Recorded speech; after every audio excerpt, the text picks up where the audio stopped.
My name is Myra Ingalls, and I'm 34 years old. 2 months ago, I sat at a table for 9 in the most expensive steakhouse in Columbus, and I was the only one who ordered nothing but water. My family had not called me in 3 years. Not a birthday, not a Christmas, not one text. Then my dad called on a Tuesday night and told me to be there Saturday at 7. They ordered a lobster tower, 4 plates of thermidor, and two $400 bottles of wine. The bill came to $6,120. My dad slid it across the tablecloth with 2 fingers, slow, the way you push a plate you're finished with. And he told me I was paying, because I owed them. I paid for my water. Then I stood up, and the room went dead quiet. But the dinner wasn't the ambush. The dinner was the invitation to the ambush. And what I found in my old bedroom 11 days later is the part I still can't say out loud without stopping. Welcome back to Hidden Family Revenge. This is where we sit with the quiet ones, the daughters and sisters who paid for years and were never counted as family, and the hour they stopped. If you have ever been the person everybody calls when the money runs out, you already know how this table feels. Drop a comment and be sure to subscribe. The call came in at 7:40 on a Tuesday. I was standing in my kitchen with a chart bag still on my shoulder, and my dad's name came up on the screen for the first time in 3 years, and I answered it because my thumb moved before I did. He didn't say hello, he said, Saturday, 7. Ambrose and Vine, downtown. Bring nothing. That's how my father talks. 31 years installing industrial flooring made him a man who assigns tasks, instead of asking questions, and he has never once in his life said the words, "Are you free?" I said, "Okay." He hung up before I finished the second syllable. I stood there with the phone still warm, and did the arithmetic I always do, which is the arithmetic of what this is going to cost me. 3 years is a long time to be a person nobody types. No card when I turned 32. Nothing when I turned 33. My Aunt Faye posted photos from Easter 2 springs ago with 11 people in the frame and a folding table added on the end for the kids. So I knew what a summons smells like. I knew it the way you know a patient is about to crash before the monitor tells you. And I still said yes, because I had something I wanted to say to my father's face, one sentence I had been carrying for 3 years, and you cannot say a sentence to a man who does not open the door. In my coat pocket that Saturday there was a sheet of paper folded into quarters. I had printed it at work, at the desk by the supply closet, and I had folded it twice so nobody could read it over my shoulder. I did not take it out at that table. Not once. I want you to remember that it was there. Ambrose and Vine keeps a private room in the back, with one long table and a light fixture that looks like a chandelier had an accident. I got there at 6:50. My apartment is 12 minutes away in Clintonville, second floor, and I still got there early because being early is the only power a person has in a room like that. They came at 7:15, all of them at once, because they had driven down from Marion together in 2 cars. 47 miles up 23, 9 chairs. My dad, Ray, 63. My mom, Loretta, 61, in a good blouse, holding her purse on her lap like a woman waiting at a bus stop. My brother, Dean, 30. His wife, Steph. Steph's daughter, Hallie, who is 16 and who I had met exactly twice. Aunt Faye and Uncle Gil. And Denny Koval, who poured concrete beside my father for 30 years and laughs at things that are not funny yet. Nobody stood up when I walked in. Faye looked at my sweater and said, "Oh, sweetheart. You came straight from work. That's fine. Nobody minds." The server asked what I'd like to drink. I said, "Sparkling water.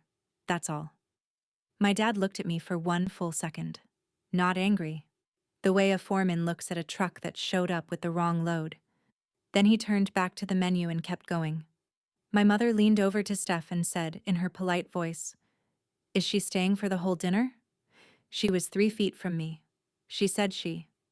A little over 2 years earlier, my mother had been diagnosed with early onset Alzheimer's, and I found out the way you find out about people who have cut you off, which is a church prayer list email I have never had the heart to unsubscribe from. Here is what I have learned about how people order food when they know they are not paying for it. They order out loud. My dad started with the lobster tower for the table, the tall one on crushed ice that comes with its own stand, and then he went around and ordered for everyone, and then he ordered 4 plates of thermidor because Denny said he'd never had it. And then he took the wine list, held it out at arm's length the way men do when they will not buy reading glasses, and read the name of a $400 bottle out loud, slowly, and then read it again. "We'll take 2 of those." Denny whistled. Dean lifted his glass before there was anything in it and said, "To family." And everybody said it back except my mother, who was folding her napkin into a smaller and smaller square. I watched the check build the way I watch a monitor. That is not a metaphor I am proud of. It is just what my brain does after 12 years of nights. 4,000 in seafood. 800 in wine. Nobody looked at the right-hand column, not once, and there is a particular kind of joy in a room where nobody looks at the right-hand column. My mother ate almost nothing.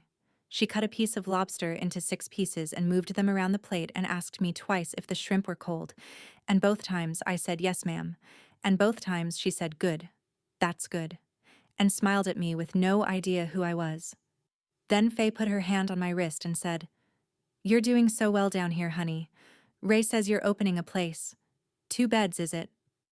I had not told one person in that family about the 2 beds. Not one. After that, the questions came, and every single one of them had the same shape. How long does a license like that take? Do you have to own the building, or can you rent? What does a place like that rent for? Did you have to put money down? Is that the kind of thing a bank does, or do you have to have it in hand? Steph asked what the beds cost. Gil asked if I'd need a car for it. Faye asked kindly whether a person could get insurance on a business that small and then said, "Because you'd hate to lose it." Every question was about the same thing wearing a different coat, and the thing was, how much can she reach? I gave shorter answers, then barely answers at all. Then I gave the answer I give families at 2 in the morning, which is a small nod that means I heard you, and I am not going to say more. And the whole time, my father did not ask me anything. He ate. He refilled Denny's glass.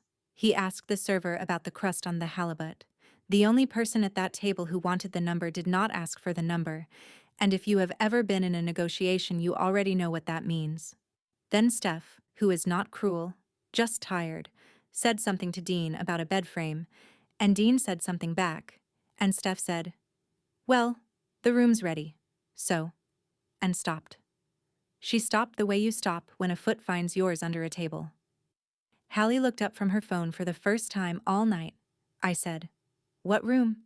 And my father said, "Eat your dinner, Myra." That was the first sentence he had spoken to me in 3 years. The check came in one of those leather folders, and the server set it down in the middle of the table, which is what a good server does when 9 adults have not made it clear who is in charge. Nobody reached. Denny made a joke about needing a second mortgage and laughed alone. My father opened the folder and he did it slowly, and he angled it so the top edge caught the light, and I could read it from where I sat because I have spent my whole adult life reading numbers upside down across a bed. Food and drink, $4,800 even. Sales tax, $360. Then a line I had not thought about, because I do not eat in rooms like that. Gratuity added automatically at 20% for parties of 8 or more, $960. Total, $6,120. My father looked at that total for a while. He did not wince. He closed the folder, put 2 fingers on the corner, and pushed it across the tablecloth toward me. It made a sound. That's the part nobody tells you about. The little dry hiss of leather on linen in a room that has gone quiet. It came to a stop against the base of my water glass. "You're paying," he said. "You owe us." 9 people. 8 of them were not me. Not one of them said a word. My Aunt Faye put down her fork with the care of a woman who does not want to miss anything. My brother examined his own hands. Steph looked at the wall. Hallie, 16 years old, stared into a plate of food she had barely touched and did not look up. And I have thought about that girl's face more times in the last 2 months than I have thought about my father's. My mother said, "Is there dessert?" I did not raise my voice. I have never raised my voice at my father, not once in 34 years, and I was not going to start in a rented room with a chandelier. I asked him the only question worth asking. "Oh, you what exactly?" And my father, who had been waiting 3 years for somebody to hand him that door, went down the list. The shoes in 7th grade. The good ones. Because I asked. Driver's ed. The 6 months I lived at home after I graduated, which was actually 4 months, and I worked nights the whole time and bought the groceries, but I let it stand. The car insurance until I was 20. Then he got to the end of the list and his voice dropped into the register menus for things they believe are self-evident. "And the house," he said. "The house we kept over your mother's head." Everyone at that table knew exactly what he meant by that, and I was the only one who knew what it actually meant, and that gap is the whole reason I am telling you this. Then he said the thing he has said my entire life, the sentence that is stitched into the inside of that family like a label in a coat collar. "Family is the only insurance we ever had." Faye said amen, out loud, in a steakhouse. I looked at my mother, who was watching the chandelier, and I thought about the folded paper in my coat pocket. And I understood that there was no version of that room where anybody heard the sentence I came to say. So I did not say it. I lifted one finger and the server came over, and I asked him, in a completely ordinary voice, if he could ring my water on a separate check. He said, "Of course, ma'am," and he went to do it. And behind me, the whole table understood what was about to happen about 4 seconds too late. My check was $9.68. Sparkling water is $9 in that room, and Franklin County takes 7.5% of everything, and I want you to hold that number next to the other one for a second. 6,120. 968. I put a 20 on the little tray. I did not say it to the table because the table had not earned a sentence. I said it to the server. 968 is mine, the rest is yours. He said thank you very quietly, the way people do when they have decided whose side they are on. Then I stood up. I want to be honest about what happened next, because it is the reason this story exists. Denny Koval stopped in the middle of a word. My aunt set her wineglass down and made no sound with it at all, which takes practice. My father did not move a muscle in his face, and my brother said, "Myra," once, and then didn't finish. And my mother, 61 years old, in her good blouse, looked up at me with the warmest, most well-mannered expression you have ever seen on a human being, and said, "Thank you so much for coming." Like I had dropped off a casserole. I said, "You're welcome, Mom." Then I walked out through the main dining room, past 40 strangers eating their dinner, and I did not hurry, because I was not being chased. I was on level 2 of the garage with my key in the door, when I heard shoes running on concrete. Dean. Out of breath. No coat. His phone in his hand. He said my name twice. Then he said, "Mom's sick, Myra. Bad. It's not what you think it is." And then, while I was still trying to get my mouth to work, he said the thing that took the whole night and turned it into something else. "And you're already in this deeper than you know. Check your bank in the morning." I sat in that parking garage for 11 minutes before I turned the key. If you have ever walked out of a room and known all the way down that the room was not finished with you, then you know exactly what that quiet sounds like. Tell me in the comments, would you have paid the $6,000 just to keep the peace? I want to know. And subscribe, because the part that actually broke me is still coming. I did not check my bank in the morning. I checked it at 4 minutes past 6, sitting in the lot behind the home health office with the engine off and a coffee I didn't want, because I had not slept and there was no point pretending. The folded paper from my coat was on the passenger seat. It was a printout of every payment on a line of credit, $412 a month, 36 months in a row, and the sentence I had carried into that steakhouse was going to be, "I have been paying you this whole time, Dad." I never got to say it. And after that morning, I never wanted to. And I did not open my checking account. I opened the other one. 10 years ago, I put my name on a home equity line of credit secured by my parents' house in Marion, Ohio, and that account has lived in my banking app ever since, like a tumor on a scan you keep rereading. $60,000 limit. 3 names on it: Ray Ingalls, Loretta Ingalls, Myra Ingalls. It loaded, and there were 3 lines in red at the top of the screen. Past due. 3 payments. Balance. $58,900. I read it 4 times. Then I opened my email and found the credit alert I had been ignoring for a month because I get 4 of those a week, and they are almost always somebody trying to sell me a score. And this one said my score had dropped 96 points in 4 weeks. 96. I have a nursing license, a spotless payment history, and a business loan sitting in underwriting. And I had spent 3 years quietly protecting exactly one thing, which was that number. The dinner was $6,000 of theater. It was not the play. I want to be clear about the size of what I was looking at in that parking lot, because it took me about 90 seconds to understand it, and it will take you less. The bill on that tablecloth was $6,120, and it did not matter. $58,900 was in my name, and it had been in my name the entire 3 years I thought I had gotten out. 10 years ago, my father fell through a bad section of subfloor on a plant job in Lima and landed on a steel pallet edge with his lower back.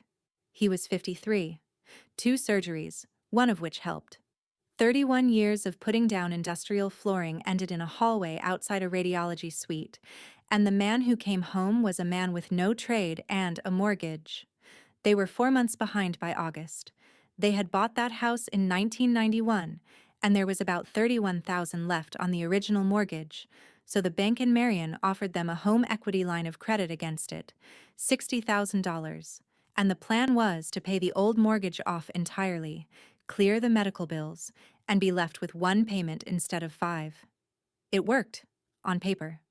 When it was done, there was exactly 1 lien on that house, and it had my name on it.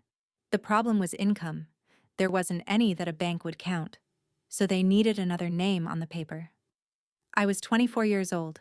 I had been a registered nurse for 2 years, all nights, and I made $49,000 a year and had $1,100 in savings. And to a lender, I was the healthiest number in that family. We sat in a small room with a table that wobbled and a coffee pot that had been on since morning. The loan officer put a tab on the 3rd line and said, "Right here, Miss Ingalls." My mother was crying quietly into a tissue she had brought from home. And my father, who has never in my life said the words thank you to me before or since, put his hand flat on my shoulder and left it there while I signed, and he said, "Thank you, Myra. I want to tell you I signed it because I was young and stupid. That would be easier. I signed it because my mother was going to lose the house she was sitting in, and I was the one who could stop it. And I have never once in my life been able to be the person who couldn't. Now I need to tell you about the 2 times I tried to get out, because otherwise, you will spend the rest of this story thinking I let it happen. When I was 27, I called the bank and asked to have my name removed. The woman on the phone was very kind about it. A co-borrower cannot be removed from a line of credit. Ever.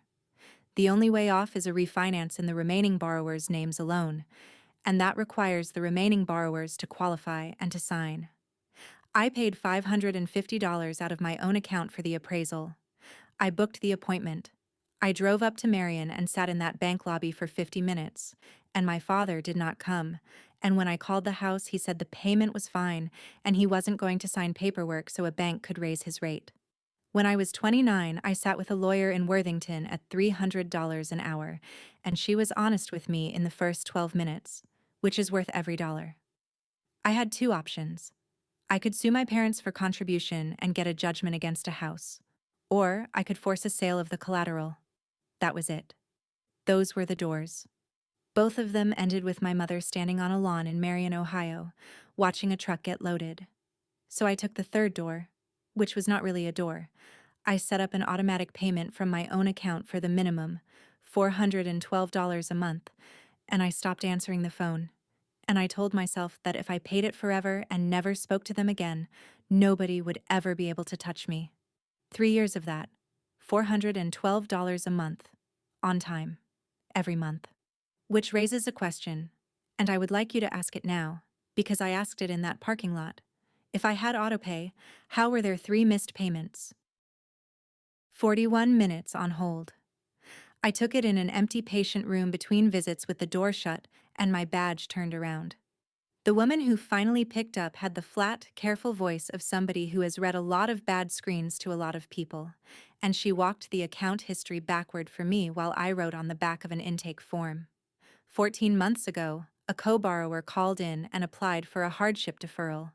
6 months, no payments due, interest continues to accrue. Approved on the phone the same day.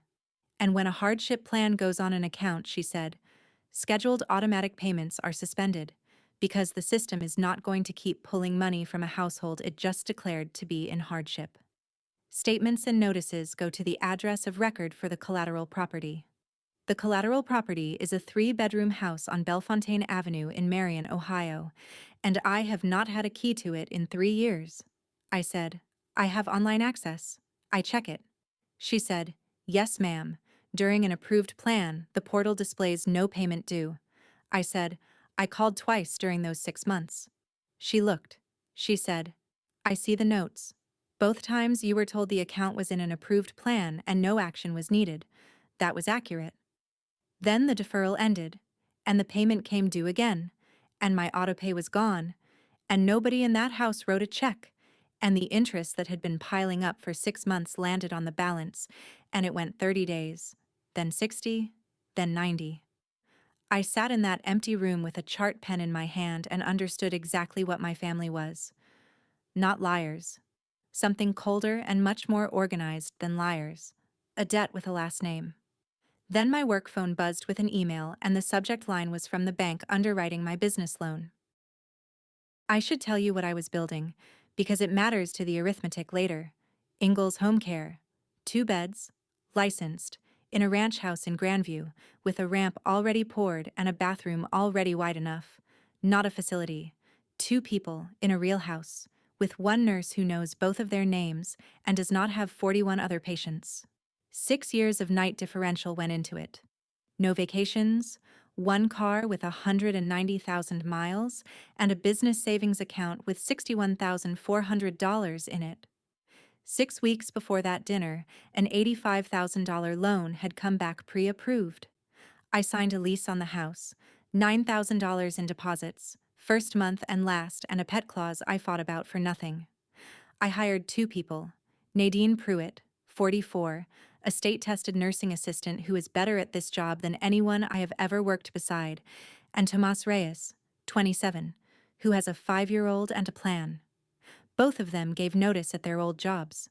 The email said, pending credit review, a phrase that means a person in an office somewhere has pulled your report and found a 90-day delinquency on a $58,000 secured line and now has to decide what kind of risk you are. I read it in the parking lot of an assisted living center on Henderson Road with a bag of dressing supplies on the seat beside me. And here is the part I did not let myself think until later that night. Everything I had spent 6 years building was sitting on top of 1 number, and 1 phone call from my father had reached up through 10 years and moved it. Then my phone rang, and it was a Marion area code, and it was not my dad. It was Dean. 11 days after that dinner, I drove up to Marion, 47 miles up 23, 55 minutes if the lights in Delaware are kind, and I did it on a split shift with a clean pair of scrubs in the back seat. Dean's call had been 2 short sentences and no explanation at all. Come see her. Just come see her, Myra. Marion does not change. The same water tower, the same brick storefronts with the same 3 of them empty, the same dairy whip with the same hand-painted cone.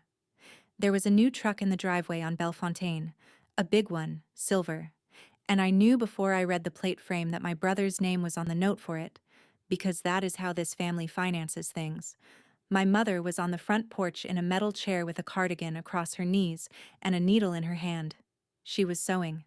That's what it looked like from the sidewalk. From the steps you could see the needle was going in and out of the same half-inch of fabric, over and over, the way a record skips. She heard me and looked up. She looked at me for a long time, the way you look at somebody in a grocery store when you can't place them. She was polite. My mother has been polite her entire life, and she is going to be polite until the last week of it.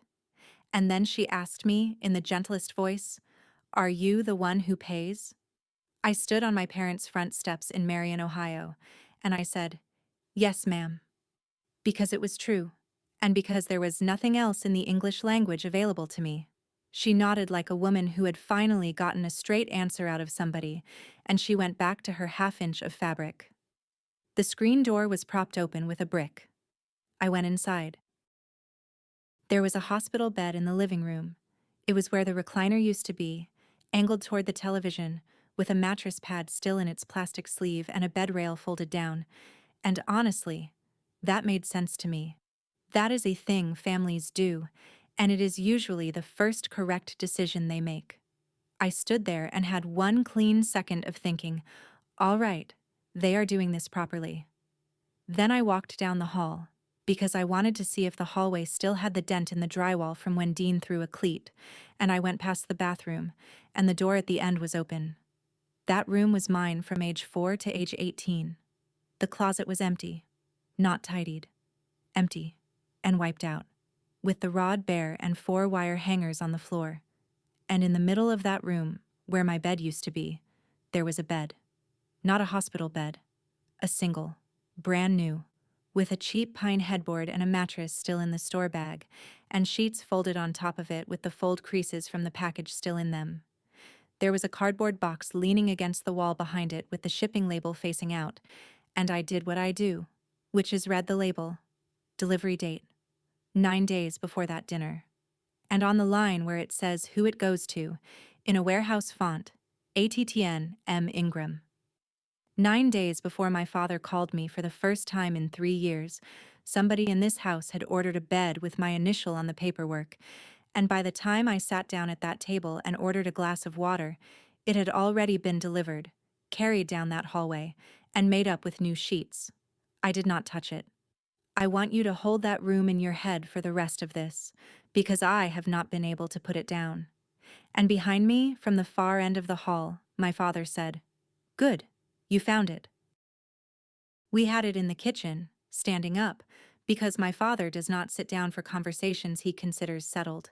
He laid it out for me the way he used to lay out a job on Monday morning, and I want you to understand that he was not angry, and he was not embarrassed. He was reasonable. An aide from an agency runs $28 an hour. 40 hours a week is about $4,800 a month, and they don't have $4,800 a month. They have his disability and her nothing. A facility is $7,800 a month, and there's a waiting list, and the good one is in Delaware. "You're a nurse," he said. "You already do this for strangers." That was it. That was the whole argument. And he said it the way you'd point out that a hose is on the wrong side of the house. I asked why nobody had called me in 3 years if this was the plan, and he said, "You made yourself hard to call." I asked about the dinner. $6,000, Dad. Why? And he looked at me with something that I think, honestly, was disappointment. And he said, "I wanted to see if you'd still act like family." He never mentioned the bill again. Not once. Not that day. Not since. It was a test. It cost him nothing, because he was never going to pay it, and it told him what he wanted to know in 11 seconds flat, and I had failed it in front of witnesses he had assembled for exactly that purpose. Then I asked him who called the bank about a hardship deferral 14 months ago. He did not deny it. He did not even slow down. He said, "The bank offered it." Dean walked me out, which in that family is an act of enormous courage. He apologized 3 times in the driveway, and every apology was a delivery mechanism for a piece of information. "Sorry, Myra, but there was a meeting in March. All of them, at the house. And there was a plan by the end of it. Sorry, but Faye's the one who said you'd say no. Sorry, but Dad's had the county out twice already." I asked him if he knew about the bed. He looked at the truck. That was the answer. Then he told me the truth. And it is the only genuinely honest thing my brother said to me all year. "If it's not you, it's me," he said. "I've got Steph, and Hallie's got 2 years left at home, and I'm already on the note for that truck. If you get out, I'm next. That's just how it goes." He said it like a weather report. Then he said the sentence that finally made me understand what I was dealing with, which was not a cruel father, and a greedy aunt. It's a rotation, Myra. You just missed your turn for 3 years? I asked him one more thing. I asked how Faye knew about my 2 beds. Dean rubbed the back of his neck and said Dad found it himself, at the library, on the computer, because an application for a licensed 2-bed home in the state of Ohio is a public filing with a name on it. My name. He typed it in to see what I was doing with my life, and the state handed him a business plan. So there it was. I drove 47 miles back down 23 to Columbus, and I could not tell you one thing about that drive, not a single exit. I got to my apartment, sat down on the floor in the hallway with my coat still on, and stayed there long enough that the automatic lights in the stairwell went out. 4 days later, my work phone rang while I was charting in a driveway in Westerville, and the screen said Marion County. I almost let it go. The woman said her name was Priscilla Vance and she was an assessor with the county, and she had the specific voice of a person who has this same conversation 9 times a day and has decided to be neither warm nor cold about it, because both of those get used against her.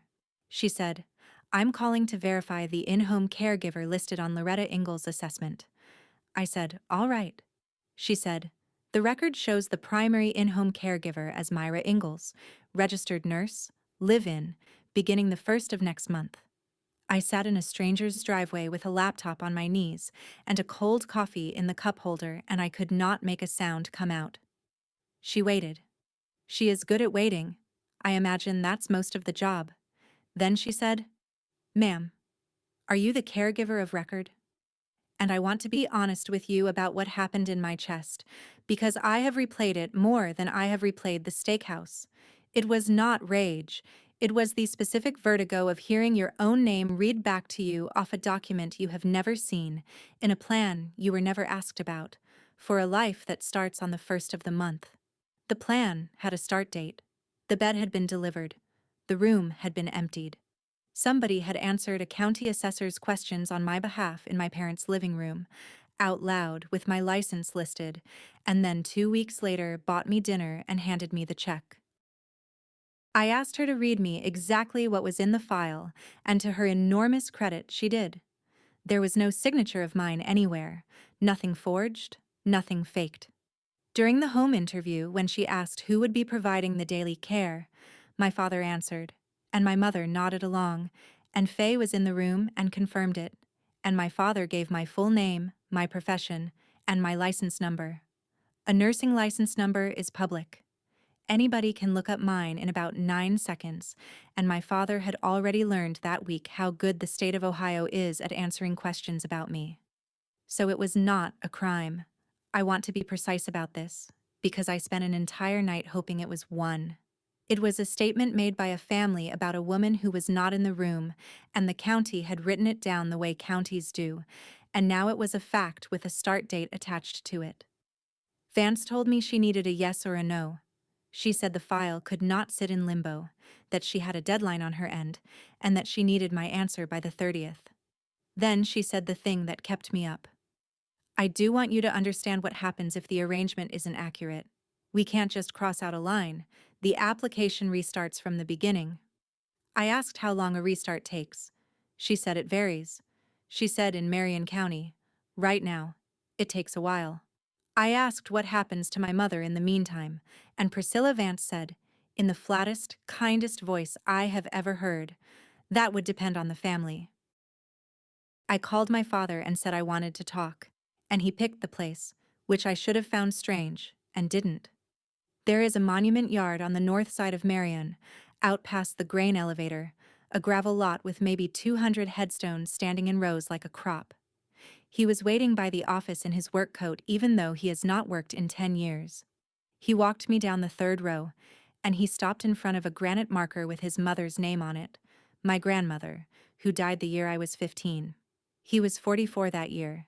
He put 2 fingers on the top edge of that stone the same way he had put 2 fingers on that leather folder, and he told me about the funeral. $9,200, which in this county in that year was an obscene amount of money for a woman who cleaned rooms at a motel out on Route 4. He said his brothers gave him $100 apiece, and then never mentioned it again. He said he paid the funeral home $45 a month, every month, and he refinanced it twice, and he made the last payment 2 years ago, at 61 years old. 17 years. I stood in a gravel lot in the wind and looked at a man's swollen hands and understood something I did not want to understand, which is that my father does not think a thing like that is a tragedy. He thinks it is a credential. Nobody carried it with him, and he never asked anyone to, and he is proud of it in a way that has fused to his spine. He said, "Nobody helped me, I never asked. That's the difference between you and me." And then, because he is who he is, he used it. He turned around in that gravel and gave me the list, and he gave it like a materials order. 1. I move into the back bedroom by the first, and I do the mornings, the medications, the bathing, and the nights. 2. I bring the line of credit current and keep it current, because the house is the collateral and the house is her home. 3. I call Priscilla Vance back and tell her the arrangement on that assessment is correct, so the application does not restart. And in return, he said, I would be home. He actually used that word. Then he said the sentence I have heard at every funeral, every wedding, every kitchen table, every hospital waiting room of my entire life, and he said it in a monument yard standing in front of his mother's headstone, which I think is the only time it has ever been said in its natural habitat. Family is the only insurance we ever had. And then he added a clause I had never heard him add before, and it is the clause that told me the whole shape of the thing. You want to be family? Then be the policy. I asked him what happens if I say no. He did not hesitate. He does not bluff, either. That is the terrible thing about my father. He has never once needed to bluff. He said, then your name goes down with the house. Which is not a threat. It's a forecast. 3 missed payments. An interest bomb from a deferral nobody was going to cure. A house with no income behind it, and 3 names on the paper. Mine was the only one with anything left to take. 2 days later, I drove up at 7 in the morning, because early is when she is clearest, and everybody who has ever done this work knows that, and almost nobody outside it does. I let myself in through the kitchen. My father was still asleep. My mother was awake in the hospital bed in the living room, with the rail down and the television off. And when I came around the corner, she said, Myra. Just my name, correct, first try. I got about half an hour. She talked about a wool coat she took in for a woman named Dorothy Field in 1988, and how the woman wanted the shoulders narrowed and it ruined the line, and she did it anyway, because the customer is the customer. She laughed. She asked me if I was still doing nights, and told me I looked tired, which is the most maternal sentence available in the English language. And because I am a coward in exactly one specific way, I waited until minute 26 to ask her the question I have wanted to ask somebody in that family for 10 years. I said, Mom, did you ever think it was too much? What they asked me for? She took my hand. Her hand was cool and light, and she held on with real strength, and she looked right at me with her whole face, and she said gently, like she was explaining something obvious to a child she loved, but honey, you were the one who could. I sat there, and I understood finally that nobody in that house had ever been lying to me. Not once. Not about any of it. They believed it. It was the arrangement. It had been the arrangement since I was 24 years old and probably since I was 7. A debt with a last name. Then something went out of her eyes like a light on a timer, and she looked at me politely, and she said, Are you the one who pays? I drove back down 23 that morning doing arithmetic I am not proud of. $61,400 on one side, my mother's next 10 years on the other. If you have ever had to put a price on your own family, put a single word in the comments so I know I'm not the only one. And subscribe, because I did something with that number I cannot take back. I called Priscilla Vance from the parking garage at the hospital on Kenny Road on a 15-minute break, standing between a pillar and a minivan, because that is where the signal is. I told her the truth. I said the assessment is not accurate. I said I am not the live-in caregiver. I have never agreed to be. I was not present when that was stated, and I am not going to be. I said it once, and I did not decorate it. Then I told her the other thing, because I am still a nurse and my mother is still my mother. I said, I have seen her twice in the last 2 weeks, and I will tell you exactly what I saw, and I will put it in writing if it helps. Because whatever this family has told you about how she is doing is going to be optimistic, and she needs more help than they said she does. Vance said, Thank you. That's actually useful. Then she said she would document it, and the file would be updated and the application would go back to the start, and she thanked me for my time, and she hung up, and I stood in a parking garage next to a minivan with a stick figure family on the back window. That is what it sounds like when you end the first 34 years of your life. It sounds like a woman saying thank you. That's actually useful. Because that was the moment. Not the steakhouse. Everything before that call I could still have walked back. I could have moved into that bedroom, hated it, and been the good daughter in Marion, Ohio, forever. And everybody in that town would have said what a blessing that girl came home. 2 hours later, my phone had 14 missed calls on it, and one text from my Aunt Faye, and it said, You just put your mother in a nursing home. Hope you can live with it. The next 6 days were the worst mail I have ever received. Faye told the prayer chain, and I know she did, because I am still on it. And by Wednesday, I was the one who called the county. Not a name, a description. Dean sent one line. You didn't have to do that. Steph sent a long, kind message that helped nothing at all and cost her nothing at all, which is most kindness. My father did not call. That is his most effective move, and he knows it. And on Thursday night, at 10:40, an email came in from the bank with the payoff statement I had requested 9 days earlier and then not opened. Payoff amount, $59,715. Good through the 30th. After that date, they'd have to recalculate with per diem interest, and the late fees would have compounded again. I sat down at my kitchen table on the second floor in Clintonville with a glass of water, because I had gotten superstitious about drinking anything else, and I opened my business account on my laptop and put the two numbers next to each other, 61,400, 59,715. I did the subtraction one time, out loud, in an empty apartment. $1,685. That is what would be left of 6 years of nights. Then I closed the laptop because deciding at 11 at night is not deciding, it is flinching, and I went and stood in my own doorway and looked at nothing for a while. Two things were true about the next morning. The 30th was the last day the payoff quote was good, and my father had already called a family meeting at the house in Marion for 11 o'clock that same morning and told everybody it was about their mother. I was in the parking lot of the branch on Grandview Avenue at 8:58 in the morning, in scrubs, because I had a shift at 2, and I was not going to lose the pay. I went in when they unlocked the door.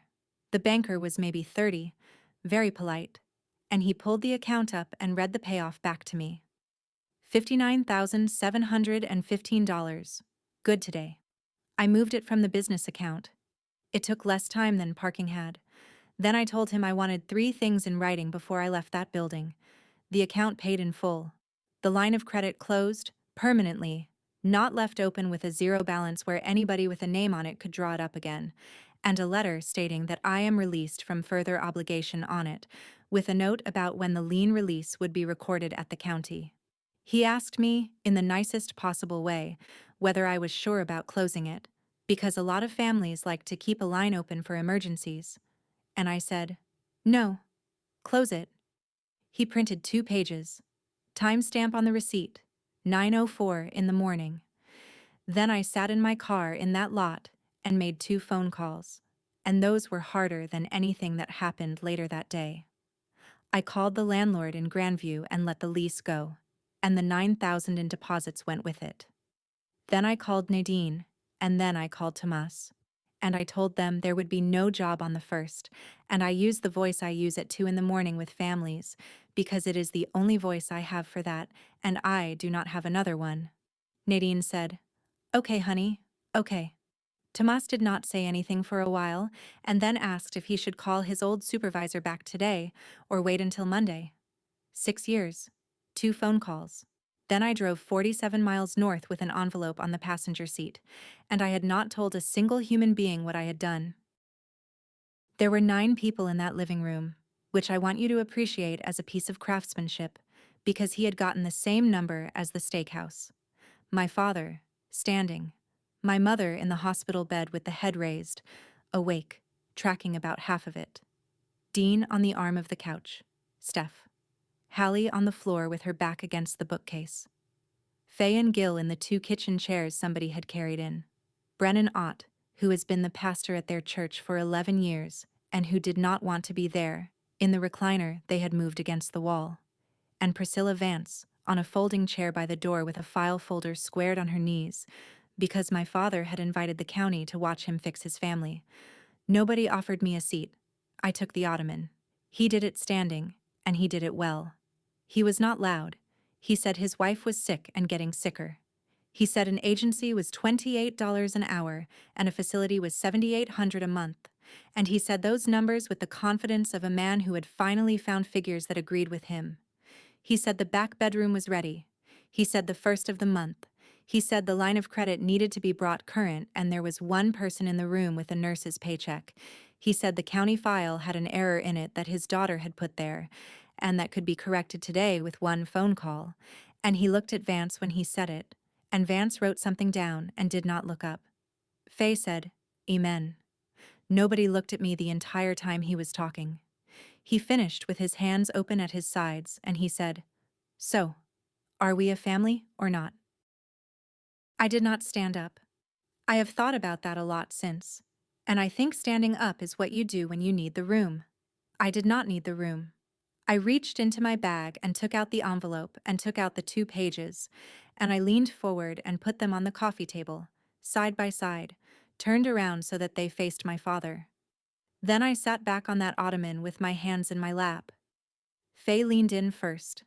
My father did not, because he was still standing and he was not going to bend over for anything, so he read them from where he was, upside down, at a distance, which is a thing my father can actually do, and I watched him do it. The first page was the payment receipt. $59,715 this morning, 9:04. The second page was the letter. Account paid in full. Line of credit closed at the borrower's request. Borrower Myra Ingalls released from further obligation. Lien release to be recorded with the county. I said 3 sentences, and I said them slowly, and I did not raise my voice. The line is paid off. The line is closed. The house is free and clear, as of 9 o'clock this morning. Nobody clapped. I want to be honest about that too, because I have watched enough of these stories to know what you are expecting.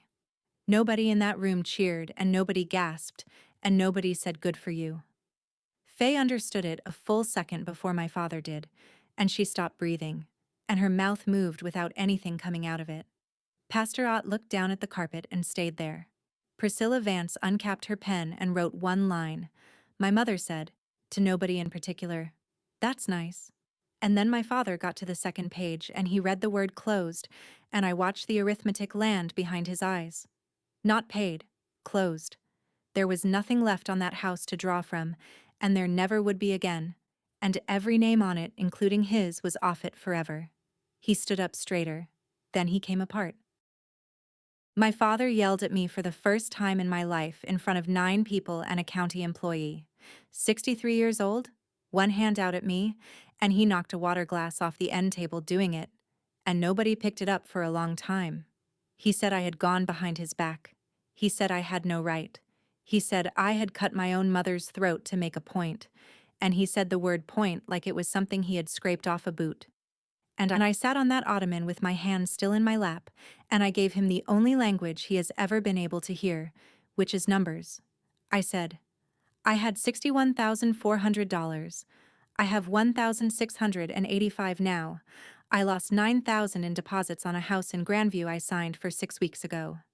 I called Nadine Pruitt at 9:20 this morning, and I called Tomas Reyes at 9:26, and I told 2 people with kids that the jobs they quit for do not exist. Ingalls home care is not going to happen.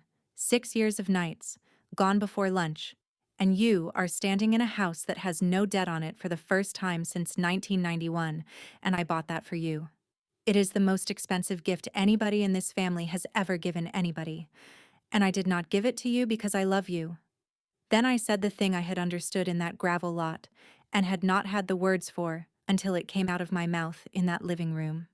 This was never a family, Dad. It was a debt with a last name. So I paid it off. And he said, "What are you talking about?"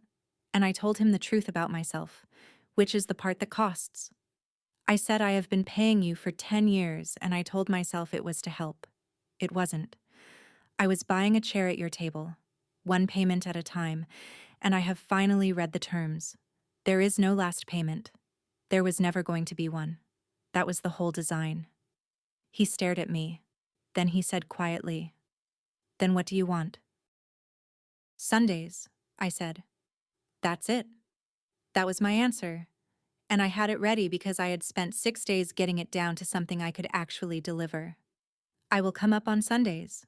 I will sit with her, and I will do her nails, and I will listen to the story about Dorothy Field's wool coat as many times as she wants to tell it. I will talk to Miss Vance today, and I will tell her everything I know about my mother's real condition, in detail, in writing, because that file needs to be right, and right is better for Mom than fast. I am not moving into the back bedroom, and I am never signing my name to anything for anyone in this family again. Not a loan, not a lease, not a form, not a card at a bank, not ever. And that is not a negotiation, and there is no version of it we revisit at Christmas." Then I turned to Priscilla Vance, who was sitting very still, and I said one sentence about my mother's mornings that I am not going to repeat here, and she wrote all of it down. Then I got up off the ottoman and knelt down next to the hospital bed and put my forehead on my mother's hand for about 30 seconds, and she patted the back of my head twice like I was a dog she liked. On the way out, I passed the door at the end of the hall. It was still open. The bed was still there with the package creases in the sheets, and I looked at it exactly once, and I did not stop walking. At the front door, I turned around because he was still standing in the middle of that room, and I said it kindly. I did mean it kindly. "You were right about one thing, Dad. Family is the only insurance we ever had.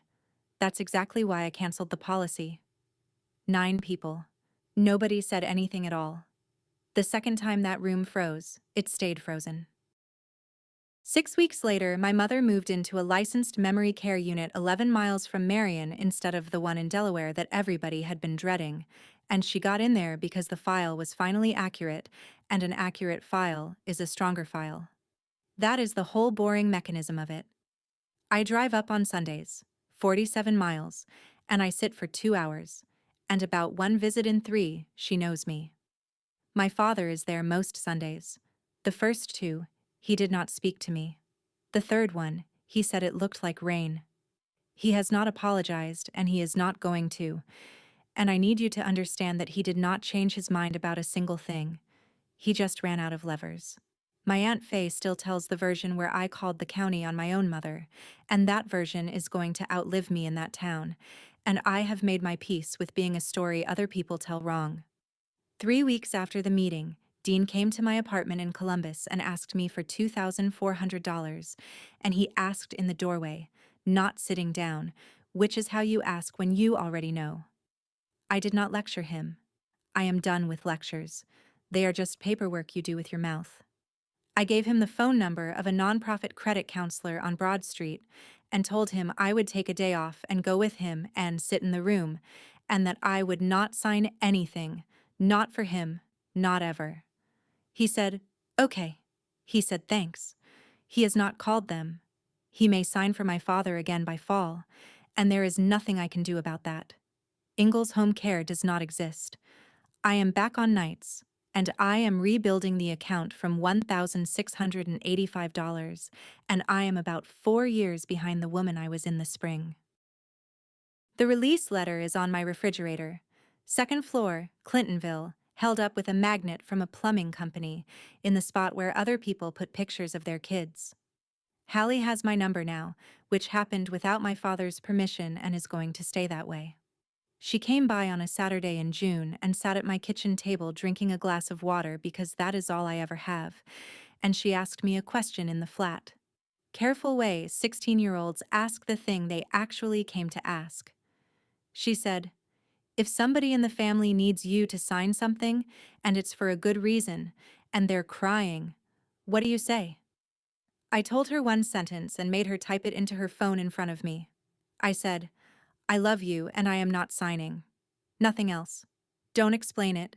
Don't improve it. Don't add a because a because is a door. She read it back. She saved it under a name I am not going to tell you. On the sixth Sunday, my mother looked at me for a long time from the chair by her window, longer than usual, and then she said, "Myra." And that was all she said. She did not ask me anything about money. She did not ask me who I was. She just used my name, and then she looked back out the window at the parking lot, and we sat there. For 10 years, I believed that if I paid enough, somebody in that house would eventually hand me a receipt and call me family. And the only receipt I ever got was the one I printed myself on a Tuesday morning in a bank on Grandview Avenue, and the amount on it was 0. That's my story. 1 glass of water, 2 sheets of paper, 0. If your name is sitting on somebody else's loan tonight, go find out where it is and what it says. Do it today, and do not wait for a dinner invitation. And if you know a woman who has been paying quietly for years, send her this one. Thank you for being here. Drop a comment, hit subscribe, and I'll see you in the next one.